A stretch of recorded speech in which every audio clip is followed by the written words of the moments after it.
Assalamualaikum warahmatullahi wabarakatuh. Bismillahirrahmanirrahim. Alhamdulillahi rabbil alamin. Nahmadullah ta'ala wa nashkuruh wa nusalli wa nusallimu ala sayyidina Muhammadin alladhi ballagha ar-risalah wa adda al-amanah wa nasaha al-ummah wa kashafa bihi al-ghummata bi'idhnillah hatta ataahu al-yaqina wa ala alihi wa sahbihi ajma'in. Subhanaka la ilma lana illa ma 'allamtana innaka antal alimul hakim. Rabbi shrah li sadri wa yassir li amri wahlul 'uqdatam min lisani yafqahu qawli, amma ba'd. Fa inna asdaqal hadithi kitabullah wa khairal hadyi hadyu Muhammadin sallallahu alaihi wasallam wa syarrul umuri muhdatsatuha wa kullu muhdatsatin bid'ah wa kullu bid'atin dhalalah wa kullu dhalalatin finnar, thumma amma ba'd. Tuan-tuan dan puan-puan yang dirahmati Allah, hari ini kita akan membincangkan tajuk Bayanu Syarfu Ilmu Hadis, kemuliaan ilmu hadis, daripada kitab Makan Sunnah An-Nabawiyah karangan Dr. Omar bin Muslih Al-Husaini hafizahullah. Pada muka surat 71, qala al-muallif rahimahullah. Tuan-tuan boleh rujuk pada nota yang saya uploadkan pada minggu lepas. Qala al-muallif hafizahullah, berkata pengarang hafizahullah, al-matlabul awwal, topik pertama, Bayanu syarfi ilmu hadis, bab menerangkan kemuliaan ilmu hadis. Kata Syekh, i'lam wafaqallahu anna ilmu hadis ashraful ulumi ba'da al-ilmi bi kitabillahi wa ta'ala. Ilmu hadis, ketahuilah kalian, semoga Allah memberikan keberkatan kepada kalian, sesungguhnya ilmu hadis merupakan ilmu yang paling mulia selepas ilmu tentang kitab Allah Subhanahu wa ta'ala. Idzil ahkamu mabniyatun 'alaiha, kerana hukum-hukum dalam agama ini terbina di atas ilmu hadis.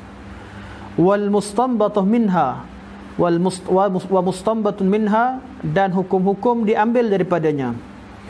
Wallahu Subhanahu wa ta'ala syarrafa nabiyyina hadis haitsu qala wa ma yantiqu 'anil hawa in huwa illa wahyu yuha. Dan Allah Subhanahu wa ta'ala memuliakan Nabi kita tatkala Allah berfirman, wa ma yantiqu 'anil hawa, sesungguhnya Nabi Muhammad sallallahu alaihi wasallam itu tidak bercakap dengan hawa nafsunya, in huwa illa wahyu yuha, segalanya merupakan wahyu yang diberikan kepada baginda. Dan lafaz Rasulullah sallallahu alaihi wasallam dan perkataan-perkataannya itu perlu dinukilkan secara naqli, dan tidak diketahui kesahihan suatu ilmu itu kecuali dengan isnad yang sahih. Dan kesahihan isnad itu tidak akan diketahui kecuali melalui perawi-perawi yang thiqah, yang merawikan hadis daripada perawi thiqah dan adil yang lain. Ini muqaddimah yang Syekh sebutkan dalam bab ini. Dan Syekh beritahu, ilmu hadis adalah ilmu yang paling agung setelah ilmu tentang kitabullah. Secara mudah kita katakan bahawa ilmu hadis yang merupakan ilmu yang membincangkan tentang hadis Nabi SAW adalah ilmu yang terpenting dan kedua penting sekiranya dibandingkan dengan ilmu memahami kitabullah. Malah sebahagian daripada ulama mengatakan bahawa ilmu hadis dan ilmu tafsir, ilmu berkaitan dengan kitabullah dan berkaitan dengan sunnah Nabi SAW merupakan satu ilmu dan mempunyai level yang sama, kerana kitabullah dan sunnah Rasulullah sallallahu alaihi wasallam tidak boleh dipisahkan. Hatta ketika kita membincangkan tentang rukun Islam pertama mengucap dua kalimah syahadah. Mengucap dua kalimah syahadah, kedua-dua kalimah syahadah itu terdapat dan terletak pada rukun Islam yang pertama. Jadi sekiranya ada orang yang menerima Al-Quran dan menolak hadis, hakikatnya dia tidak menyempurnakan amalannya terhadap rukun Islam yang pertama. Kerana rukun Islam pertama adalah mengucapkan dua kalimah syahadah, kalimah iaitu dengan asyhadatain, dua kalimah syahadah itu merangkumi beriman dengan Allah, merangkumi beriman dengan Rasulullah sallallahu alaihi wasallam. Dan keimanan terhadap Allah dan Rasulnya ialah melalui berita-berita yang datang daripada Allah dan Rasulnya. Dan berita-berita itu terdapat dalam Al-Quran dan sunnah Rasulullah sallallahu alaihi wasallam. Dan ilmu untuk mengetahui berita berkaitan dengan kalamullah, berkaitan dengan sunnah Rasulullah ialah ilmu tafsir dan ilmu hadis. Maka ilmu hadis kalau dikatakan terhadap kepentingannya adalah sama penting sebagaimana kita sama pentingnya memahami kalamullah subhanahu wa ta'ala. Dan antara dalil-dalil yang menunjukkan kemuliaan ilmu hadis, qala Allah berfirman, wa ma ataakumur rasulu fakhudhuhu wa ma nahakum anhu fantahu. Allah berfirman, dan apa sahaja yang Rasulullah sallallahu alaihi wasallam datangkan kepada kalian, maka hendaklah kalian ambil, dan apa sahaja yang baginda larang, hendaklah kalian berhenti. Allah sebut perkataan fakhudhuhu. Fakhudhuhu mengisyaratkan kepada perintah dengan secara tegas. Allah tak suruh dengar, Allah tak kata dengar, Allah tak kata terima, Allah kata ambil. Khudh, iaitu ambil segala perkara apabila dibawakan oleh Rasulullah sallallahu alaihi wasallam, tanpa ada sebarang bantahan, tanpa ada sebarang persoalan, tanpa ada sebarang tuntutan atau syarat. Kerana sunnah Nabi sallallahu alaihi wasallam itu merupakan wahyu daripada Allah Subhanahu wa taala. Wa ma ataakumur rasulu fakhudhuhu wa ma nahakum anhu fantahu. Kita dapati bahawa ramai di kalangan manusia tatkala mendengar hadis Nabi sallallahu alaihi wasallam dan mengetahui kesahihannya, mereka masih lagi mempersoalkan kesahihan hadis dengan membandingkannya dengan beberapa ilmu yang mereka miliki. Kerana mereka merasakan bahawa ilmu hadis itu boleh diterima sekiranya tidak bertentangan dengan ilmu yang mereka miliki, ilmu sains dan sebagainya. Ada yang belajar ilmu sains, mereka bandingkan ilmu sains. Yang belajar yang belajar ilmu falsafah, mereka bandingkan dengan ilmu falsafah. Yang belajar dalam ilmu perubatan, mereka bandingkan ilmu perubatan. Dalam bab hadis, sebenarnya perlu kita terima dahulu, kemudian baru kita mencari hikmah. Ketika kita mencari hikmah tentang hadis Nabi sallallahu alaihi wasallam dan isi kandungannya, ketika itu baru kita merujuk kepada ilmu yang lain. Sekiranya hadis itu sahih dan bersesuaian dengan ilmu yang kita belajar, yang kita kaji, yang kita menjadi ahli padanya, ilmu-ilmu dunia, maka ilmu-ilmu dunia boleh menjadi syahid, boleh menjadi bukti tentang kebenaran hadis. Dan sekiranya kalau berlaku pertentangan apa yang disebutkan oleh hadis Nabi sallallahu alaihi wasallam dan hadis sahih, dan bila kita cek dengan logik akal kita berdasarkan kepada ilmu yang kita belajar, didapati bertentangan, maka hendaklah kita diamkan. Artinya kita mengatakan bahawa kita diamkan, bahawa kita tuduh dan kita letakkan bahawa kesalahan itu pada akal dan ilmu tersebut. Kerana hadis Nabi sallallahu alaihi wasallam merupakan sumber yang maksum, sumber yang maksum yang terpelihara daripada kesilapan yang disampaikan oleh Allah Subhanahu wa taala kepada Rasulullah. Sebab tu ilmu logik tidak boleh dijadikan sebagai hujah untuk menolak ilmu hadis. Dan segala ilmu tidak boleh guna hujah, kerana logik itu berubah-ubah. Pada zaman berlakunya Isra' Mi'raj, bagi kufar Mekah, mereka merasakan bahawa mustahil seseorang itu boleh bergerak daripada Mekah Al-Mukarramah sampai ke Palestin, sampai ke Masjid Al-Aqsa pada dalam satu malam. Apatah lagi bila diberitakan bahawa pada malam tersebut Nabi juga naik ke langit yang ketujuh, kemudian turun semula. Semua itu berlaku satu malam. Ikut pada logik, pada zaman tersebut mustahil boleh berlakunya perpindahan jasad manusia daripada Makkah sampai ke Masjid Al-Aqsa dalam satu malam. Logik itu akan berubah dari masa ke semasa, sehingga waktu kita sekarang kita dapati bahawa jarak yang disebutkan tersebut tidak mustahil untuk seseorang berada di tempat. Jadi bantahan kaum musyrikin terhadap Rasulullah sallallahu alaihi wasallam peristiwa Isra' Mi'raj bukan bantahan dalam bab mengatakan Nabi mereka tanya bagaimana cara Nabi pergi, tapi mereka bantah dari awalnya kerana mereka menggunakan akal mereka bahawa perkara itu tidak boleh diterima oleh akal. Sebab tu kata Syekh dalam ayat ni Allah kata, apa sahaja yang Nabi sampaikan pada kamu, yang Nabi bawakan pada kamu, wa ma ataakumur rasulu fakhudhuhu, maka ambillah. Fakhudhuhu perintah yang tegas. wa ma nahakum anhu fantahu, dan apa sahaja yang Nabi larang hendaklah kamu tinggal. Dan larangan Rasulullah dan perintah Rasulullah hanya diketahui melalui hadis Rasulullah sallallahu alaihi wasallam. Jadi ayat ini Allah suruh terima apa yang Nabi beritahu dan tinggalkan apa yang Nabi larang.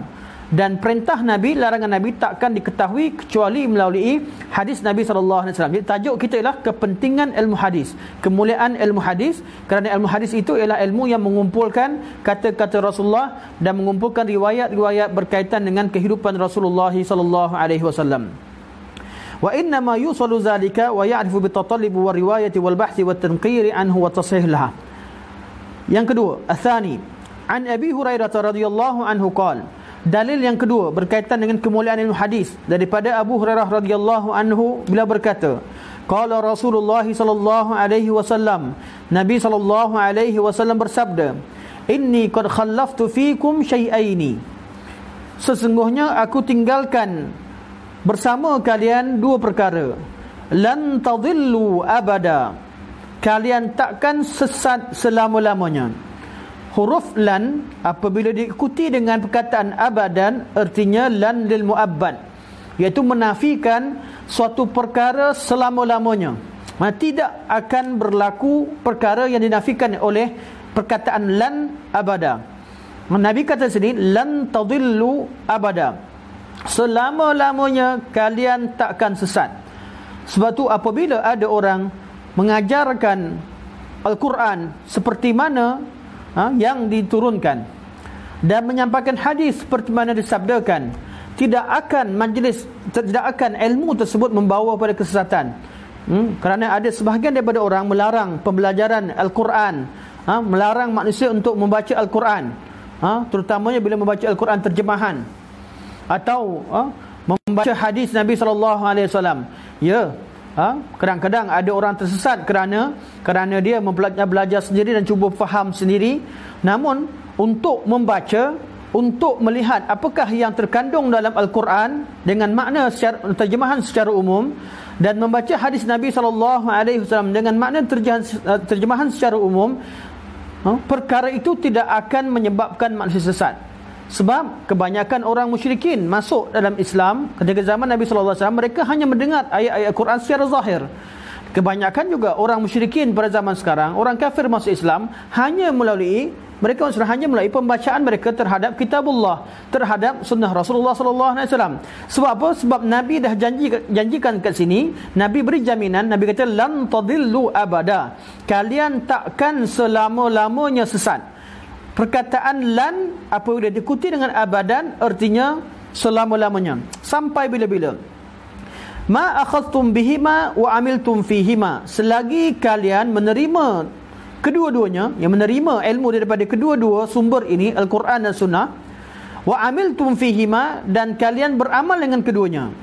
Apa dia kedua itu? Kitabullah wa sunnati, kitabullah dan sunnahku. Walay yatafarraqa hatta yarida alayhi al-haud, dan kedua-dua sumber ini takkan berpisah, iaitu sentiasa bersama sehingga hari kiamat, itu hari ketika Rasulullah SAW menunggu kita di haud, iaitu di perigi Nabi SAW.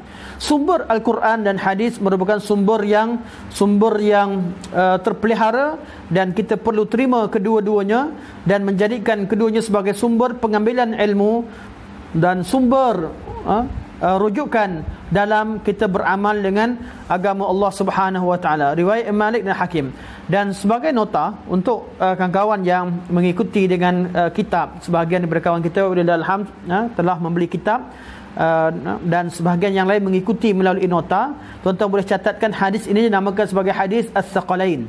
Maknanya hadis As-Saqalain. Hadis As-Saqalain ialah hadis yang merupakan pesanan Nabi SAW terhadap dua perkara yang besar, yang agung, yang Nabi namakan sebagai As-Saqalain, iaitu dua perkara yang berat, dua perkara yang besar dan agung yang besar, iaitu berpegang tentang sunnah Nabi SAW dan berpegang dengan Al-Quranul Karim dan dengan hadis Nabi SAW.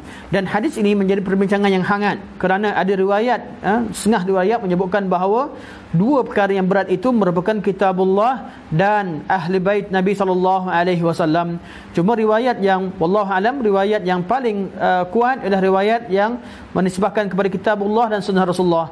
Walaupun tidak, kalau ada riwayat kitabullah wa itrati, kitabullah dan juga keturunanku atau ahli baiti, riwayat tersebut juga adalah riwayat yang sahih. Sebahagian berriwayat yang menyebutkan perkara itu riwayat yang sahih yang boleh diterima dengan erti berpegang dengan kitabullah dan mencintai keluarga Rasulullah sallallahu alaihi wasallam. Okey, ketiga daripada as-salis, daripada dalil-dalil yang menunjukkan ilmu hadis. Dalil pertama dari Al-Quran bahawa Nabi, apa yang Nabi Allah suruh, terima apa yang Nabi beritahu. Hadis yang kedua, dalil kedua, Nabi beritahu bahawa kalian tak akan sesat kalau kalian berpegang dengan Al-Quran dan Sunnah. Bukti ketiga iaitu daripada kata-kata salaf. Pertama ayat Quran, yang kedua ialah hadis Nabi sallallahu alaihi wasallam, dan ketiga ialah asar daripada Az-Zuhri. Wa kana Az-Zuhri yaqul, Al-Imam Syihab Az-Zuhri berkata, al-hadis dzakarun yuhibbuhu dhukur rijal. Kata Az-Zuhri, ilmu hadis adalah ilmu yang tough, ilmu yang kuat. Dzakarun, lelaki. Ilmu mana? Ilmu jantan, ilmu lelaki. Yuhibbuhu dhukur rijal. Tidak ada yang cinta pada hadis kecuali orang-orang yang kental, orang yang kuat. Lepas tu kita dapati bahawa ilmu hadis ni tidak dikuasai oleh orang-orang yang malas. Cukup susah. Kita jumpa orang-orang yang malas mengkaji, mereka takkan menguasai ilmu hadis. Kerana tidak mudah untuk mengetahui kesahihan hadis. Tidak mudah untuk menghafal nama perawi-perawi hadis. Tidak mudah untuk mengetahui jarah wa ta'dil, hukum jarah ta'dil terhadap seorang perawi. Apatah lagi satu hadis itu didatangkan bersama dengan perawi-perawi yang ramai. Dan itu belum kita bincangkan tentang makna hadis. Jadi ilmu hadis adalah ilmu yang tinggi, ilmu yang kuat, ilmu yang susah. Dan takkan ada orang yang cinta pada ilmu hadis kecuali orang-orang yang, kata Az-Zuhri, yang dengan zukur rijal, laki-laki jantan, laki-laki yang kuat, yang mampu menanggung dan menerima kesusahan dalam menuntut ilmu hadis. Sejak pada zaman dahulu sampai zaman sekarang, Allah jadikan bahawa orang-orang yang mempelajari ilmu hadis dan menyampaikan hadis dan mempertahankannya merupakan di kalangan orang-orang yang mempunyai akal yang kuat, mempunyai peribadi yang kuat, dan yang mempunyai sifat dalam sifat talibul ilmi yang sebenarnya, yang benar-benar cintakan hadis. Hatta ketika kita belajar di universiti sekalipun, kita dapati bahawa kawan-kawan yang sanggup dan berani masuk mengambil bidang hadis adalah kawan-kawan yang kebanyakannya mempunyai kekuatan tertentu dalam ilmu. Bukan saya menafikan kuliah-kuliah yang lain, namun diketahui bahawa bidang hadis itu bidang yang berat. Malah pointer-pointer yang didapati dalam bidang hadis itu, kalau kita nampak orang yang belajar ilmu hadis dengan bidang yang lain, kita dapati bahawa mumtaz yang didapati dalam pelajaran ilmu hadis itu tidak sama seperti mumtaz yang didapat daripada bidang ataupun subjek yang lain. Kerana ilmu hadis adalah ilmu yang berat. Kita menghafal kata-kata Rasulullah sallallahu alaihi wasallam yang mengandungi ilmu yang padat. Kemudian keempat antara dalil bukti kemuliaan ilmu hadis, kerana Syekh beliau pertama membawa ayat Quran, yang kedua membawa hadis Nabi sallallahu alaihi wasallam, ketiga daripada qaul Zuhri, itu salah seorang daripada tabi'in, malah sayyidut tabi'in, dan yang keempat ialah kata-kata Imam Ad-Dhahhak bin Makhlad. Dia berkata, man talaba hadzal hadis faqad talaba a'la umurid dunya fayajibu ay yakuna khairun nas. Kata Ad-Dhahhak bin Makhlad, dia berkata, barang siapa yang belajar ilmu hadis, maka dia telah mempelajari ilmu yang paling tinggi levelnya di dunia, paling tinggi kedudukannya. Maka fayajibu ayyakuna khairan nas, maka orang yang belajar ilmu hadis wajib jadi orang yang terbaik. Siapa saja yang bawa ilmu hadis, yang belajar ilmu hadis, menyampaikan hadis, dia perlu jadi orang yang terbaik. Terbaik dalam ilmunya, terbaik dalam akhlaknya, terbaik dalam penyampaiannya, terbaik dalam hubungannya dengan manusia. Kerana dia membawa kata-kata Rasulullah, dia menyampaikan syariat dan menjadi wakil terhadap Allah Subhanahu Wa Taala, menyampaikan agamanya, maka orang-orang yang belajar ilmu hadis wajib bagi dia menjadi manusia yang terbaik. Sangat malu sekiranya ada manusia yang datang belajar ilmu hadis kemudian dia tidak beramal dengan ilmu hadis, kerana sangat tidak sesuai. Orang yang menghafal kata-kata Rasulullah bersusah payah untuk mendapatkan berita berkaitan dengan Rasulullah dan menghafal kata-katanya, namun tidak beramal dengan apa yang dipelajari. Sebab tu sejak pada zaman dahulu sampai sekarang, ulama-ulama hadis adalah ulama yang paling kuat ittiba'nya. Kerana mereka belajar tentang sirah Nabi, perkataan Nabi, belajar tentang perbuatan Rasulullah, dan mereka mendahulukan ittiba' sebelum malah mendahulukan ittiba' sebelum mereka membincangkan makna isi kalangan hadis. Sahabat-sahabat Nabi SAW bila tahu suatu perkara itu sunnah, mereka akan ikuti. Begitu juga tabi'in, sebelum mereka membincangkan adakah perkara itu wajib atau sunat. Dan apabila mereka tahu bahawa Nabi tinggalkan, mereka tinggalkan sebelum mereka bincangkan adakah itu haram ataupun makruh. Sebab bagi mereka ikut lebih awal berbanding dengan mengetahui status tersebut. Kalau Nabi buat, kita buat. Nabi tinggal, kita tinggal. Sebahagian daripada perbuatan yang Nabi buat merupakan perkara yang sunat. Bagi ahli hadis, mereka tidak pentingkan dalam amalan sunat atau wajib. Yang mereka pentingkan Nabi buat ataupun tidak. Dan itulah perangai yang wujud pada ahli hadis. Hatta kita dapati bahawa mereka cukup bertegas. Kadang-kadang dalam bab yang dilihat pada setengah orang lain sebagai perkara yang sunat, tapi ahli hadis mereka menjadikan perkara itu merupakan perkara yang wajib mereka lakukan. Bukan mereka katakan hukumnya wajib, tapi merupakan perkara yang wajib mereka dan lebih aula pada mereka untuk beramal dengannya. Jarang kita dapati bahawa al-hadis yang tidak memelihara janggutnya. Jarang kita dapati pada al-hadis yang sebenar, yang melabuhkan pakaiannya, melakukan isbal. Walaupun wujud, dan perkara itu bukanlah perkara yang haram, dan perkara itu ada kebebasan terutama pada zaman sekarang. Zaman orang lebih menerima perkara demikian. Namun bagi al-hadis itu suatu perkara yang aib.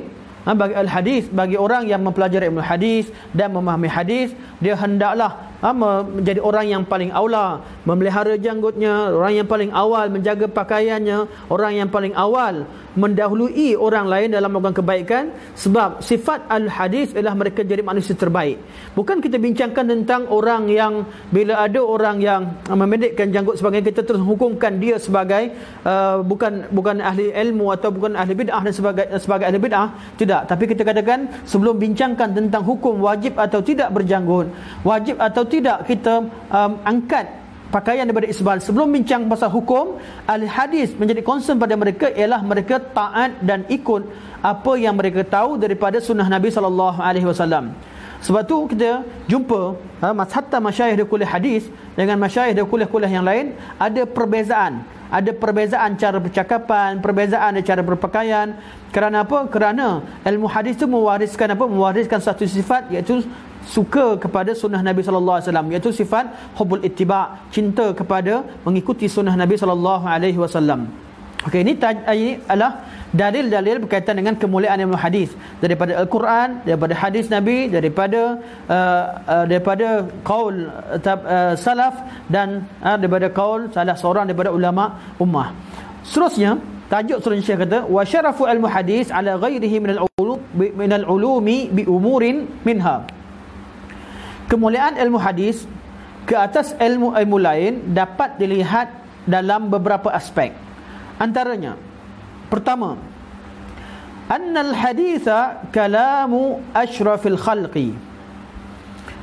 Hadis merupakan kata-kata makhluk yang paling mulia. Wa man utiya jawami'ul kalim. Dan hadis itu merupakan kata-kata orang yang diberikan jawami'ul kalim, iaitu Rasulullah SAW. Jawami'ul kalim adalah kalimah-kalimah yang sedikit namun mengandungi makna yang padat. Hadis Nabi SAW merupakan kalam Nabi, dan Nabi merupakan makhluk yang paling mulia, dan kalam Nabi itu kata-katanya ringkas mengandungi makna yang banyak. Fakalamuhu asyraful kalimi wa afdaluhu wa ajma'ul hikami wa akmaliha. Dan kalam Nabi SAW merupakan kalimah yang paling mulia, paling afdal dan paling banyak hikmah dan ilmu yang terkandung padanya dan paling sempurna. Jadi kalau tuan-tuan, ada orang yang suka menghafal kata-kata, menghafal pantun, menghafal syair. Ada orang suka hafal kata-kata hikmah. Semua, kenapa mereka hafal kata-kata hikmah? Sebab ada makna yang cantik terkandung dalam kata-kata tersebut. Namun kata-kata tidak ada suatu hikmah yang lebih tinggi, yang lebih banyak, lebih padat daripada hikmah-hikmah yang terkandung dalam kata-kata Rasulullah sallallahu alaihi wasallam. Sebab jawami'ul kalim salah satu daripada mukjizat Nabi sallallahu alaihi wasallam. Nabi bercakap, kata-kata Nabi sedikit namun maknanya banyak. Jadi bagi siapa yang ingin berbicara dan perbicaraannya itu atau percakapannya itu diikuti dengan hadis Nabi sallallahu alaihi wasallam, kata-kata dia kuat. Kalau kita dengar satu penyampaian ilmu di masjid atau di mana-mana sekalipun atau dalam video, kita dapati seorang penyampai menyampaikan suatu pandangan dengan kata-kata dia sendiri. Walaupun dia benar, dicakapkan yang benar, disampaikan satu pandangan yang betul, dan namun kata-katanya kosong daripada hadis, tidak mengandungi dalil. Jadi kata-kata dia kurang kuat. Berbeza daripada orang yang ketika bercakap, percakapannya diikuti dengan dalil, atau dia ikut pada dalil, namun dalam bercakap dia sampaikan mesej ada dalilnya. Setiap perkataan ada dalilnya. Jadi hadis Nabi itu mengandungi hikmah yang banyak. Bila kita sebutkan dalil, bukan sekadar mesej yang kita sampaikan sahaja yang akan sampai pada pendengar, yang kita sampaikan mesej yang kita kehendaki. Yang kedua, hadis tersebut mengandungi ilmu yang kadang-kadang kita pun tak terfikir padanya. Itu kelebihan kita menyebutkan dalil. Kalau kita bercakap, kita sampaikan satu mesej. Contohnya, bila kita cerita tentang niat, kemudian kita sebut innamal a'malu binniyat. Okey. Tujuan kita hanya beritahu bahawa wajib kita niat ketika ingin berpuasa wajib, sebagai contoh. Kemudian kita sebutkan dalil innamal a'malu binniyat. Sesungguhnya amalan itu bergantung kepada niat. Hadis yang kita sebutkan tadi, okey.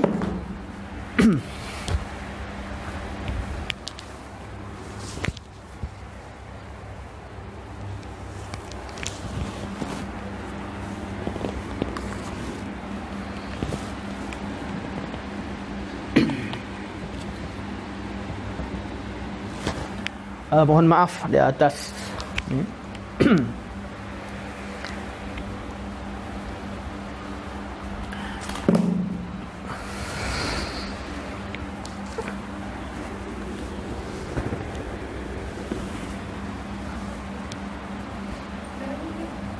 patah ni.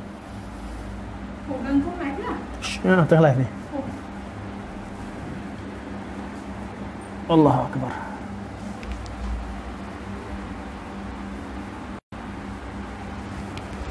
Mohon maaf, ada peralatan yang patah.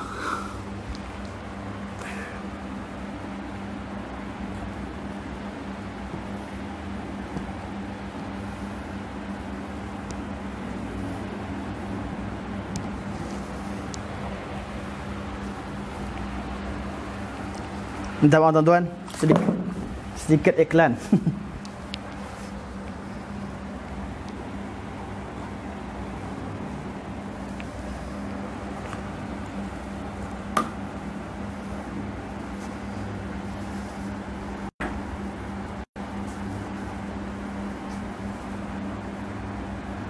Kenapa ni batal?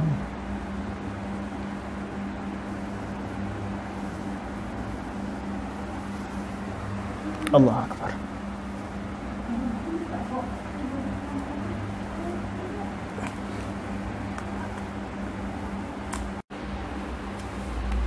Assalamualaikum warahmatullahi wabarakatuh. Tuan-tuan dan puan, minta maaf kita terputus siaran sementara tadi, ada sedikit gangguan. Jadi kita sambung semula. Allah musta'an. InsyaAllah kita sambung semula kuliah kita pada bab wa syarafu ilmu hadis ala ghairihi minal ulumi bi umurin minha. Dan kemuliaan ilmu hadis ke atas ilmu yang lain adalah dengan berapa perkara. Antaranya ialah ilmu hadis merupakan hadis merupakan kalam Rasulullah sallallahu alaihi wasallam, dan Rasulullah merupakan manusia yang paling mulia dan seseorang yang diberikan jawami'ul kalim, iaitu kata-katanya sedikit namun maknanya padat.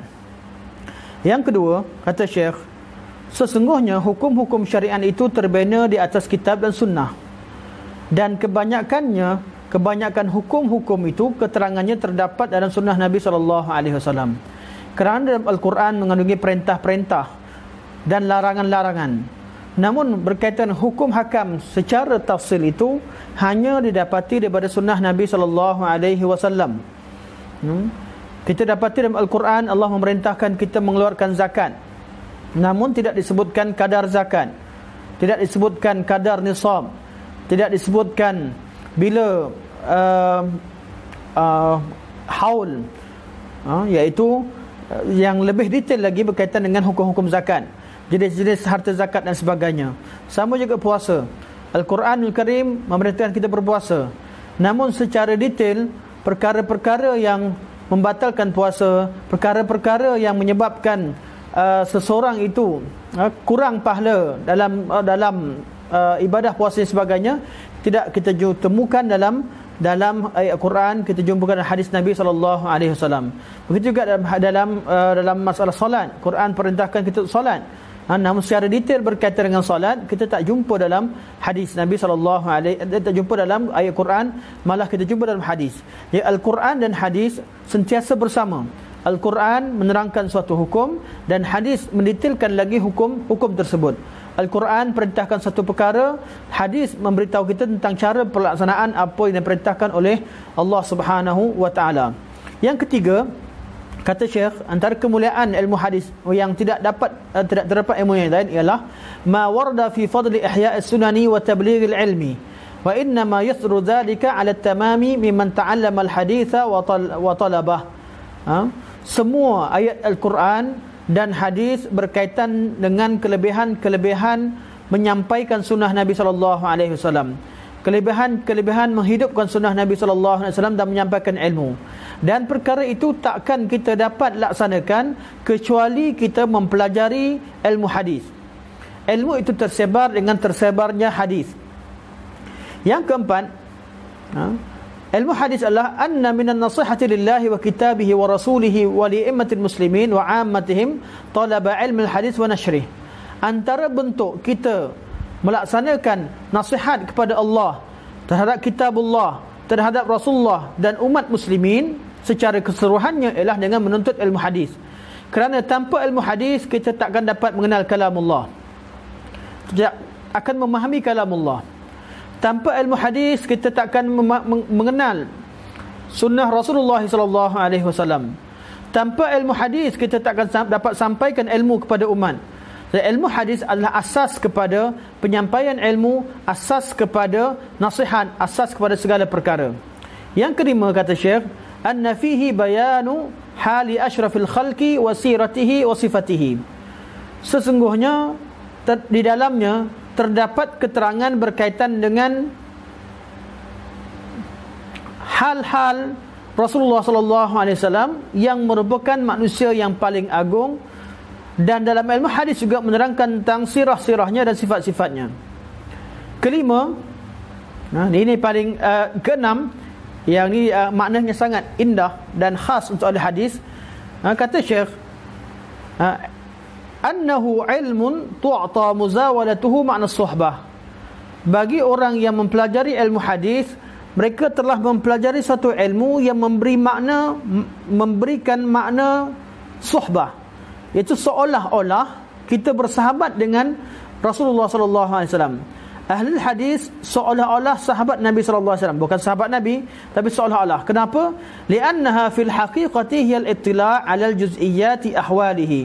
Kerana hakikatnya ilmu hadis ialah kita melihat secara detail, melihat al-ittila', iaitu kita memperhatikan secara detail urusan-urusan Nabi SAW. Kita tengok pada segala juz'iyat, perkara-perkara secara detail, seolah-olah kita melihat Nabi dengan mata kepala kita, dan melihat Nabi bagaimana Nabi beribadah, bagaimana adat kehidupan Nabi SAW. Semuanya dalam hadis. Kita belajar hadis, ada orang yang mengetahui suatu perkara melalui ilmu yang lain. Dia tahu tentang Nabi SAW, namun berbeza bagi orang yang tahu melalui hadis, kerana dia mengetahui suatu perkara itu dengan detail dan mengetahui suatu perkara itu melalui dalil. Akhirnya kita akan dapati bahawa mereka ketika tatkala bercakap tentang Rasulullah dan melihat makna-makna yang terkandung hadis Nabi, seolah-olah mereka bercakap dengan Rasulullah, seolah-olah mereka hidup dengan Rasulullah. Malah perbuatan mereka sentiasa menjadikan Nabi SAW sebagai ikutan, kerana mereka sering lihat Rasulullah SAW dalam hadisnya. Mereka mengetahui keadaan Rasulullah. Akhirnya perbuatan mereka menjadi perbuatan-perbuatan yang mulia.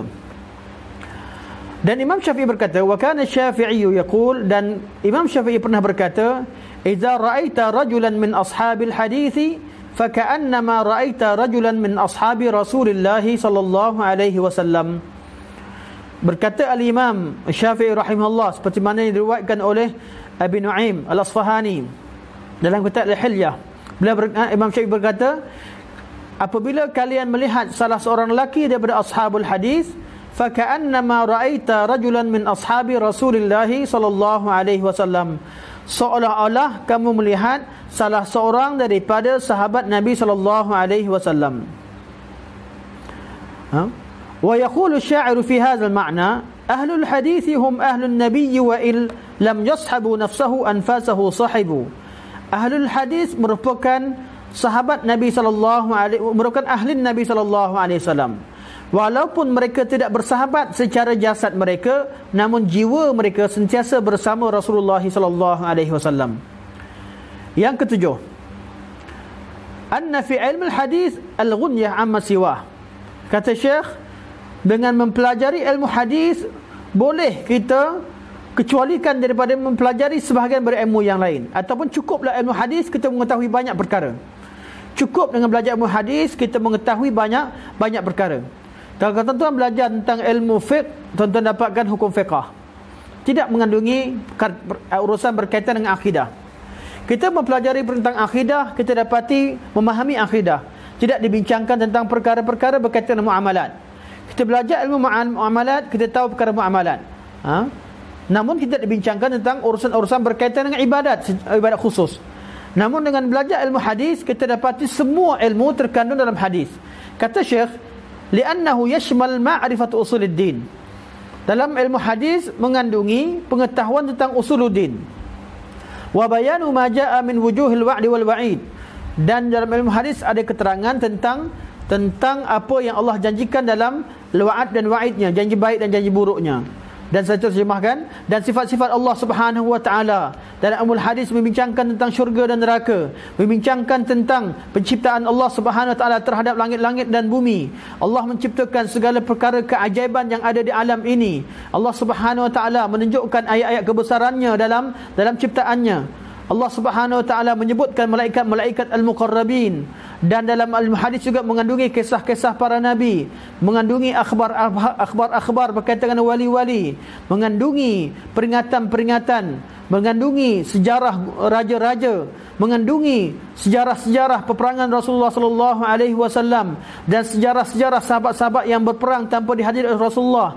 Juga mengetahui hukum hakam, mengetahui urusan-urusan berkaitan dengan kehakiman, mengetahui khutbah-khutbah Rasulullah, mengetahui pesanan-pesanan Rasulullah. Dalam ilmu hadis mengandungi mukjizat-mukjizat, berita berkaitan mukjizat Nabi sallallahu alaihi wasallam. Dalam ilmu hadis juga mengandungi berita berkaitan dengan isteri-isteri Rasulullah, anak-anak Rasulullah, menantu-menantu Rasulullah, besan-besan Rasulullah, mengandungi berkaitan dengan sahabat-sahabat Rasulullah, menyebutkan kelebihan-kelebihan mereka dan segalanya. Dan terdapat dalam hadis juga tafsirul Quranul Azim, menafsirkan Al-Quranul Karim. Dalam ilmu hadis mengandungi berita-berita berkaitan dengan hari kiamat, mengandungi kata-kata sahabat dalam memahami hadis Nabi sallallahu alaihi wasallam. Dan dalam ilmu hadis dinamakan satu persatu sahabat-sahabat Nabi dan kelebihan-kelebihan mereka. Dan dalam ilmu hadis juga diketahui bahawa seseorang itu jadi imam ataupun tidak dalam suatu perkara. Jadi ilmu hadis ni kita belajar hadis dan tajuk kita berkaitan kemuliaan ilmu hadis. Belajar ilmu hadis, dalam hadis mengandungi segala perkara. Suatu tuan-tuan kalau buka dalam Sahih Bukhari, dalam kitab Sunan Sahih Bukhari, Sahih Muslim, dalam Sunan Nasa'i, Tirmizi dan sebagainya, kita dapati bahawa dalam kitab tersebut mengandungi segala bab berkaitan dengan agama ini. Dan itu adalah dalil bentuk-bentuk kemuliaan ilmu hadis, dan kelebihan ilmu hadis berbanding ilmu yang lain. Kemudian Syekh kata ada qaul ulama berkaitan dengan kemuliaan ilmu hadis, seperti mana beliau nukilkan daripada kata-kata Al-Qadi Iyad, juga kata-kata Al-Imam Syarfuddin An-Nawawi, juga pada zaman sekarang oleh kata-kata yang disebutkan oleh Syekh Sadiq Hasan Khan Al-Husaini dan sebagainya. Semua ini membincangkan tentang kemuliaan ilmu hadis, dan saya rasa tidak perlu saya bacakan secara detail. Ini tajuk pertama yang kita bincangkan. Kita masuk tajuk kedua, dan kita akan tutup dengan tajuk yang kedua insya-Allah. Tajuk kedua berkaitan dengan kedudukan muhaddisin di kalangan umat ini. Tadi tentang ilmu hadis, kemuliaan ilmu hadis. Yang kedua ialah kedudukan al-muhaddisin.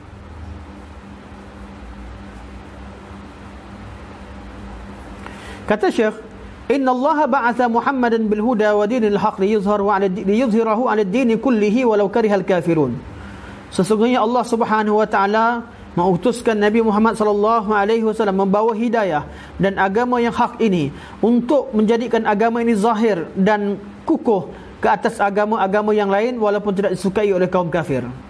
Dan orang yang paling bahagia, orang yang paling layak mendapat hidayah tersebut, orang yang paling layak dalam mengikuti sunnah Nabi sallallahu alaihi wasallam dan cinta dan setia terhadap Rasulullah sallallahu alaihi wasallam ialah sahabat Nabi sallallahu alaihi wasallam dan orang-orang yang mengikuti jejak langkah mereka daripada kurun-kurun yang awal di kalangan ulama salafus salih dan orang-orang yang mengikuti jejak mereka sehingga hari kiamat. Ini muqaddimah Syekh. Kemudian Syekh kata, "Thumma innal muta'ammila الدارس لأحوال الناس بعد أصحاب النبي صلى الله عليه وسلم يتبين له بجلاء أن أقربهم لما كان عليه صلى الله عليه وسلم وأصحابه هم أهل الحديث." Kata Syekh, bagi orang yang mengkaji tentang sejarah kehidupan manusia dan keadaan-keadaan mereka selepas daripada sahabat Nabi sallallahu alaihi wasallam, didapati dengan jelas bahawa orang yang paling dekat dengan Nabi sallallahu alaihi wasallam dan paling dekat urusan mereka dengan sahabat-sahabat Nabi sallallahu alaihi wasallam adalah ahlul hadis. Tuan-tuan kalau jumpakan ahlul hadis dalam perkataan ulama, kebanyakan dirujuk kepada ahli sunnah wal jamaah. Kerana didapati kerana adanya ahlul hadis pada zaman suatu ketika, adanya ahlul ra'yi dan ahlul hadis. Ahlul hadis ialah ahli sunnah wal jamaah yang berpegang teguh tentang asar. Ahlul athar. Dalam ilmu akidah disebutkan al-hadis al-athar, mereka ahli sunnah. Dalam bidang fiqh kalau disebutkan al-hadis dengan ahlul ra'yi, artinya al-hadis ialah orang yang mengutamakan istinbat melalui hadis, dan ahli ra'yi ialah orang yang banyak menggunakan ilmu qiyas dan ilmu fiqh. Namun dalam yang dimasukkan di sini al-hadis ialah secara umum, maka dia melangkumi kedua-dua perkara, kedua-dua kumpulan. Kalau kita bincang tentang ilmu akidah disebut ahli hadis, mereka adalah ahli sunnah wal jamaah. Jadi bagi orang yang kaji ilmu hadis dan mereka menjadi ahli hadis, kaji tentang urusan manusia selepas daripada sahabat Nabi sallallahu alaihi wasallam, didapati bahawa orang yang paling dekat dengan sunnah Nabi sallallahu alaihi wasallam ialah ahlul hadis, kerana mereka lah yang menghafal kata-kata Nabi, menyampaikan hadis Nabi dan beramal dengannya. Kemudian kata Syekh lagi, وقد تظاهرت الأحاديث النبوية والآثار السلفية على بيان فضلهم ومكانتهم. Dan banyak hadis-hadis Nabi dan asar-asar yang kita terima daripada salafus salih yang menerangkan tentang kedudukan dan kemuliaan al-hadis. Antara ulama yang menulis buku berkaitan dengan perkara ini, bagi siapa nak rujuk tentang perkara ini lebih panjang lebar, boleh tengok pada boleh kita lihat pada kitab-kitab yang disebutkan di sini. Syekh sebut kitab pertama yang membincangkan tentang kemuliaan ahli hadis ialah kitab Al-Khatib Al-Baghdadi yang meninggal pada tahun 463, bertajuk Syarafu Ashabil Hadis. Syarafu Ashabil Hadis. Begitu juga kitab yang dikarang oleh Al-Imam Sam'ani yang meninggal pada tahun 489, tajuknya ialah Al-Intisar li Ashabil Hadis. Al-Intisar li Ashabil Hadis. Dan kitab ketiga yang Syekh sebut yang membincangkan tentang kemuliaan ilmu hadis dan juga muhaddisin ialah kitab yang dikarang oleh Al-Hasan bin Abdul Rahman Ar-Ramhurmuzi, yang meninggal pada tahun 360 Hijriah. Dalam kitab beliau Al-Muhaddits Al-Fasil Banir Rawi wal Wa'i, antara kitab pertama dalam ilmu mustalah hadis. Kitab yang keempat ialah dikarang oleh Abu Abdullah Al-Hakim, iaitu Al-Hakim Sahibul Mustadrak. Kitab beliau ialah Ma'rifatu Ulumul Hadis. Begitu juga kitab yang kelima ialah kitab Abu Ali Ibn Al-Banna bertajuk Syarafu Ashabil Hadis. Dan kitab yang keenam disebutkan Syekh ialah kitab Ziyauddin Al-Maqdisi. Al-Imam Ziyauddin Al-Maqdisi meninggal pada tahun 507 dalam kitab Mas'alatul Uluwi wan Nuzuli. Masalah tentang sifat ulunya Allah Subhanahu wa taala dan sifat nuzul, iaitu nuzul Allah Subhanahu wa taala di sepertiga malam. Di kitab ini menerangkan tentang kemuliaan ilmu hadis dan al-hadis pada mukaddimahnya, atau pada awal tajuk perbincangannya. Begitu juga kitab yang keenam Syekh kata yang menerangkan tentang tajuk ini adalah kitab yang dikarang oleh Al-Qadhi Iyad, yang meninggal pada tahun 544 dalam kitab beliau bertajuk Al-Ilma'. Dan yang ketujuh adalah kitab Syekhul Islam Ibn Taimiyah rahimahullah yang meninggal pada tahun 728 dalam tempat-tempat yang berbeza dalam kitab-kitab beliau, iaitu Syekhul Islam Ibn Taimiyah rahimahullah antara orang yang paling banyak membincangkan tentang kemuliaan ilmu hadis dan kedudukan muhaddisin. Sekarang kita masih lagi bincang tentang tajuk kedudukan muhaddisin. Ini kitab-kitab yang awal. Manakala kitab-kitab mutaakhirin ialah kitab Sadiq Hasan Khan yang bertajuk Al-Hittah fi Zikr Sahah As-Sittah. Ini kitab, tuan-tuan boleh rujuk, tengok kepada apa disebutkan oleh Syekh, nama-nama kitab tersebut. Kitab yang ke-9 di kalangan mutaakhirin ialah kitab Jamaluddin Al-Qasimi atau Muhammad Jamaluddin Al-Qasimi yang meninggal pada tahun 1322 Hijriah dalam kitab Qawaidut Tahdits. Okey, ini adalah kitab-kitab yang membincangkan tentang tajuk yang Syekh bincangkan, dan Syekh minta kita rujuk dan lihat, baca tentang kemuliaan ilmu hadis dan al-hadis. Kerana tajuk ini, kitab ini kita bincang tentang kedudukan sunnah Nabi sallallahu alaihi wasallam, maka kita perlu tahu bahawa macam mana nak tahu kedudukan sunnah Nabi sallallahu alaihi wasallam ialah kenal kemuliaan hadis dan kenal ahlul hadis. Okey. Dan dalam kitab-kitab begitu banyak, lepas kita saringkan, kata Syekh, kita dapati bahawa hadis-hadis dan asar-asar yang menerangkan tentang kedudukan hadis terlalu banyak. Boleh diringkaskan kepada beberapa hadis untuk perbincangan. Di sini Syekh sebut banyak hadis, iaitu 6 hadis. 6 hadis saya akan bacakan sekali imbas dan berikan makna sekali imbas, dan kita tutup dengan perbincangan ini insya-Allah pada malam ini. Hadis pertama, hadis Zaid bin Thabit an Zaid bin Thabit radhiyallahu an, daripada Zaid bin Thabit radhiyallahu an, qala Rasulullah sallallahu alaihi wasallam, naddarallahu imra'an sami'a minna hadithan fahafizahu hatta yuballighahu kama sami'ahu, farubba hamil fiqhin ghaira faqihin wa rubba hamil fiqhin ila man huwa afqaha min. Allah Subhanahu wa taala, semoga Allah Subhanahu wa taala menerangkan wajah-wajah atau memberikan cahaya dan nur kepada orang-orang yang mendengar kata-kata kami. Nabi kata, semoga Allah Subhanahu wa taala menerangkan wajah orang-orang yang mendengar kata-kata kami, fahafizahu, kemudian dia menghafal kata-kata kami, hatta yuballighahu kama sami'ahu, sehingga dia menyampaikan ilmu tersebut, menyampaikan hadis tersebut seperti mana dia dengar. Ini perintah Nabi. Nabi doakan kepada ahli hadis, orang yang hafal kata-kata Nabi sallallahu alaihi wasallam, supaya diberikan cahaya pada wajahnya, sama ada di dunia ataupun di akhirat. Dan mereka ini ialah orang-orang yang menghafal kata-kata Nabi sallallahu alaihi wasallam, kemudian mereka sampaikan kata-kata Nabi sebagaimana mereka dengar. Nabi kata, farubba hamil fiqhin ghaira faqih, kadang-kadang orang yang menghafal kata-kata Nabi sallallahu alaihi wasallam dan menyampaikan seperti mana yang dia dengar, kadang-kadang ada perkara tertentu yang dia tidak faham daripada hadis yang dia dengar. Kadang-kadang hadis Nabi kita hafal perkataannya, namun maknanya ada di kalangan perawi hadis yang tidak memahami maknanya. Wa rubba hamil fiqhin ila man huwa afqah min. Dan kadang-kadang orang yang membawa dan menyampaikan hadis ini kepada orang lain, dia menyampaikan kepada orang yang lebih faham daripada dia. Ya, dulu keadaan ilmu hadis, kita jumpa hadis Nabi SAW, kita hafal dan sampaikan seperti seadanya. Jangan ubah, jangan kita buat tafsiran sendiri ataupun sampaikan kata-kata dengan kata-kata kita, kemudian kita kata ini adalah sunnah Nabi sallallahu alaihi wasallam ataupun hadis Nabi sallallahu alaihi wasallam. Kita perlu sampaikan seperti mana yang kita dengar. Sebab apa? Kadang-kadang kita tak faham apa yang Nabi sampaikan, kita tak faham, tapi kita tetap sampaikan kepada orang lain. Berkemungkinan orang lain faham apa yang kita tak faham.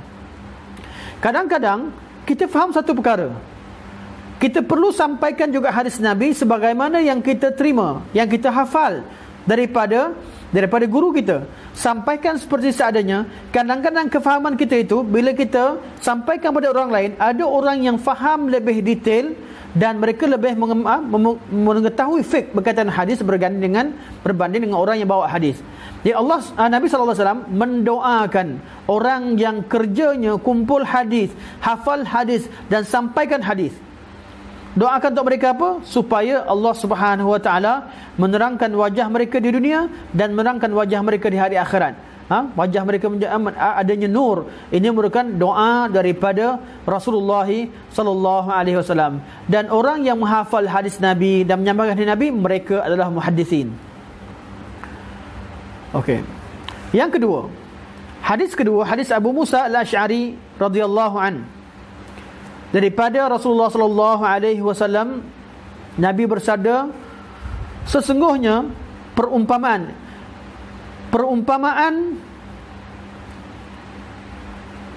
ilmu yang kusampaikan dan hidayah dan ilmu yang kubawa dan kusampaikan kepada kalian itu seperti hujan yang menimpa suatu tanah, seperti hujan yang menimpa tanah. Dan tanah itu terdapat berapa jenis? Tanah yang pertama, saya terus memberikan makna. Tanah pertama ialah tanah yang suci, tanah yang subur, yang menerima air hujan. Ketika hujan turun padanya, dia meresap air hujan dan menumbuhkan pohon-pohon dan rumput yang banyak. Ini tanah yang pertama. Nabi kata, Nabi SAW, Nabi kata, perumpamaan urusan aku menyampaikan ilmu kepada kalian itu seperti hujan turun pada satu tanah. Artinya tatkala kita mendengar hadis Nabi SAW, Nabi sampaikan hadis kepada manusia, manusia terima itu ada 3 jenis. Ilmu yang Nabi sampaikan itu seperti hujan yang turun daripada langit, dan manusia yang terima ilmu tersebut seperti tanah. Dan tanah itu ada berapa jenis? Tanah pertama ialah tanah yang subur, suci, yang apabila turun hujan padanya, tanah itu akan meresap dan mengambil air hujan, kemudian menumbuhkan tumbuh-tumbuhan dan rumput yang banyak. Dan yang kedua, wa kana minha ajadib. Sebahagian daripada tanah ialah tanah yang keras. Tanah yang keras, apabila hujan turun, dia tidak menyesap air tersebut, malah dia menjadikan air itu bertakung atau dia menahan air. Kemudian dengan dia menahan air, akhirnya manusia datang mengambil manfaat daripada air yang ditahan, yang disimpan padanya. Manusia minum dengannya, manusia menjadikan air itu sebagai sumber untuk mereka berikan minuman kepada binatang mereka, dan mereka jadi ambilkan air yang disimpan itu sebagai bahan siraman terhadap tumbuhan mereka. Dan kata Nabi, keadaan ketiga, wa asabat minha ta'ifah ukhra innama hiya qi'an. Ada satu kumpulan yang lain, sejenis tanah yang lain, apabila turun hujan padanya, ia adalah qi'an, tanah yang buruk. La tumsiku ma wa la tumbitu kala. Air dia resak, dia tak tahan air, dan dia sendiri tidak mengeluarkan tumbuh-tumbuhan. Fadzalika mathalu man faqiha fi dinillah wa nafa'ahu ma ba'athanillahu bihi fa'alima wa 'allam. Dan contoh yang pertama, kata Nabi, orang yang seperti tanah yang subur, menerima air dan menumbuhkan tumbuh-tumbuhan dan bermanfaat pada manusia, ialah seperti orang yang mempelajari agama Allah, memanfaatkannya dan dia memahami dan beramal dengannya. Jenis pertama, yang tanah yang subur, ialah dia terima bila ilmu tu turun, seperti hujan turun, dia terima ilmu tersebut sebagaimana air, seperti tanah menerima air hujan. Kemudian dia beramal dengannya, akhirnya tumbuhlah tumbuh-tumbuhan, tumbuhlah hasil daripada ilmu tersebut. Ini jenis pertama, jenis tanah pertama. Jenis yang kedua ialah jenis seorang lelaki yang menerima ilmu, dia tidak beramal dengannya, tapi dia sampai kepada orang lain. Jadi ilmu itu dapat dimanfaatkan oleh orang lain walaupun dia sendiri tidak beramal dengannya.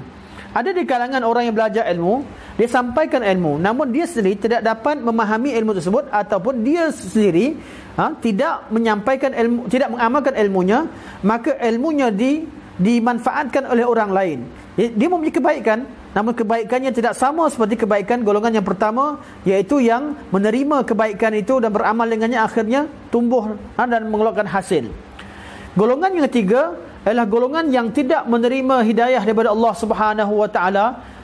Allah, hujan turun pada dia, air itu tidak ditakung, dibuang begitu saja, dibiarkan pergi, dan air itu tidak memberi manfaat kepada tanah tersebut, tidak menumbuhkan sebarang tumbuhan. Itu hadis Nabi SAW berkaitan dengan apa? Perumpamaan manusia dengan diumpamakan seperti 3 jenis tanah ketika diturunkan hujan padanya, seperti 3 jenis manusia tatkala mendengar hadis Nabi SAW. Ahlul hadis yang mana? Ahlul hadis, mereka adalah ahli pertama dan kedua. Di kalangan mereka, orang-orang yang menerima ilmu, memahami ilmu tersebut dan beramal dengannya. Di kalangan mereka menghafal hadis Nabi SAW. Oleh kerana mereka tidak memahami maknanya, tapi mereka menyampaikan kepada orang lain, ilmu tersebut, hadis tersebut dapat dimanfaatkan orang lain, walaupun mereka yang menyampaikan ilmu itu tidak mengetahui maknanya, namun mereka tetap membawa kebaikan pada orang lain. Ahli hadis tak lari daripada sama ada mereka berada pada kumpulan pertama atau kumpulan kedua, dan mereka bukanlah di kalangan kumpulan yang ketiga, kerana kumpulan ketiga adalah orang-orang yang tidak peduli dengan hadis Nabi SAW. Dan hadis ketiga adalah hadis Abu Hurairah radhiyallahu anhu. Nabi bersabda, "Innal Islama bada'a ghariban wa sayaudu ghariban fatuba lil ghuraba." Akhrajahu Muslim. Qala Yunus bin Ubaid, "Laisa syai'un aghrab min as-sunnah wa aghrabu minha man ya'rifuha." Hadis Nabi berkata, sesungguhnya Islam itu bermula dalam keadaan pelik dan dia akan kembali menjadi pelik, maka beruntunglah bagi orang-orang yang pelik dan asing. Dan kata Yunus bin Ubaid, tidak ada sesuatu yang lebih terasing daripada sunnah Nabi SAW. Dan lebih terasing lagi adalah orang yang memahami sunnah Nabi SAW. Jadi menurut Yunus bin Ubaid, hadis ini bersesuaian dengan ulama hadis ataupun ahlul hadis. Hadis yang keempat berkaitan kelebihan ahlul hadis ialah, qala Rasulullah SAW, "Inna bani Israel iftaraqat ala 71 firqah." Sesungguhnya Bani Israel berpecah kepada 71 kumpulan.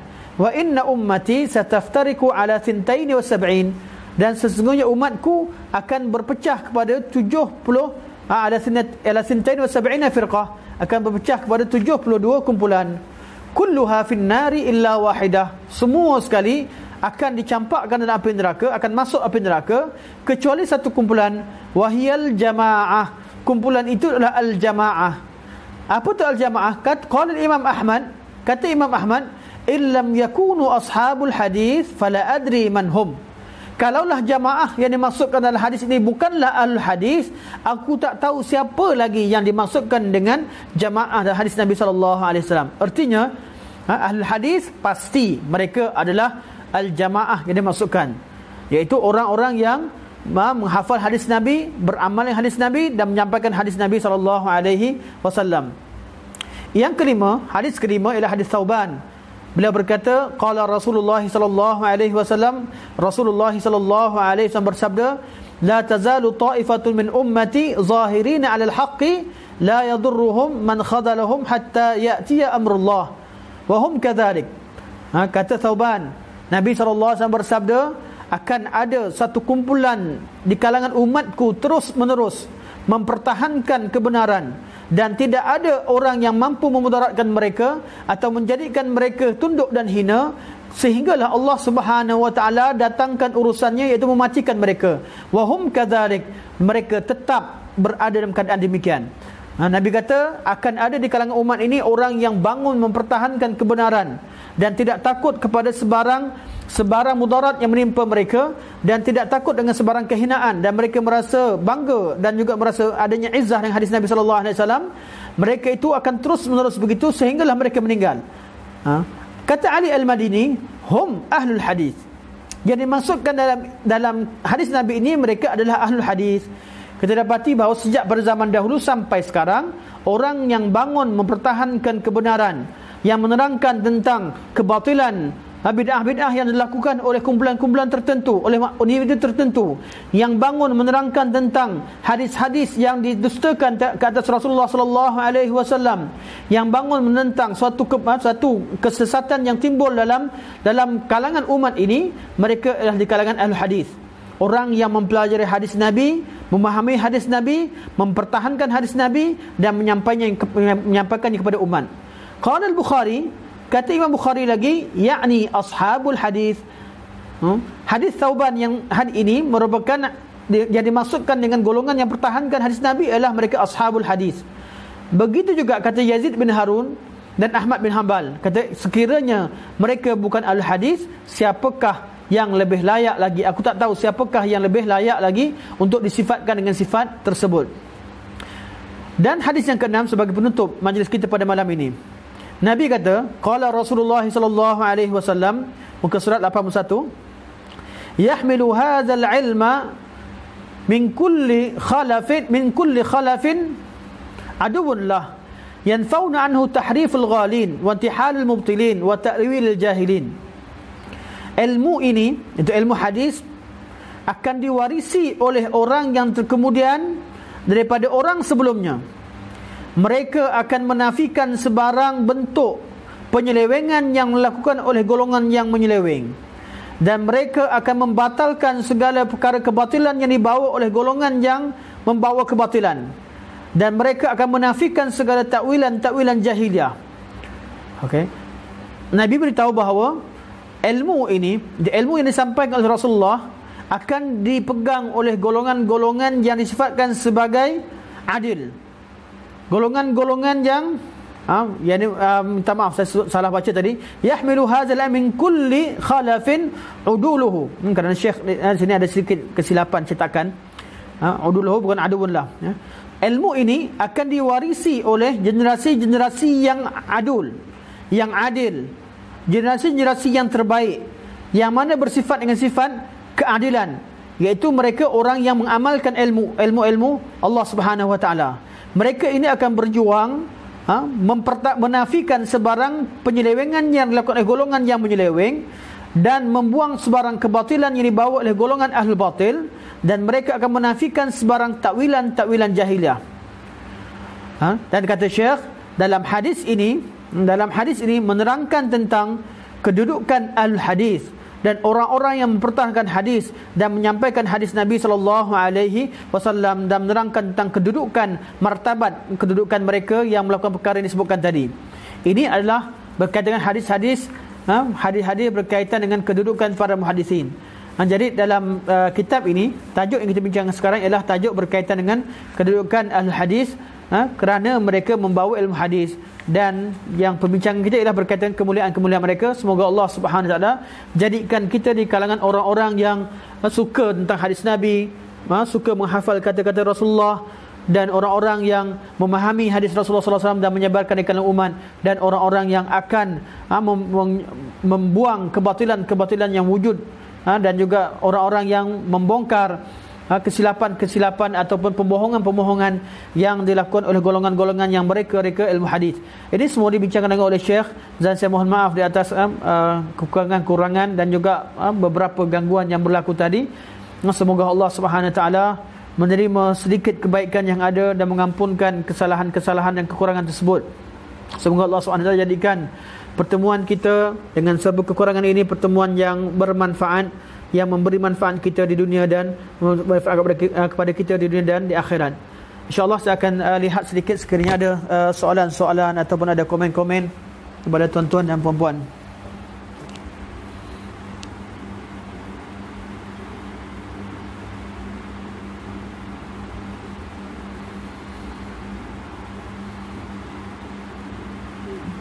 Okay, wa fiikum barakallah.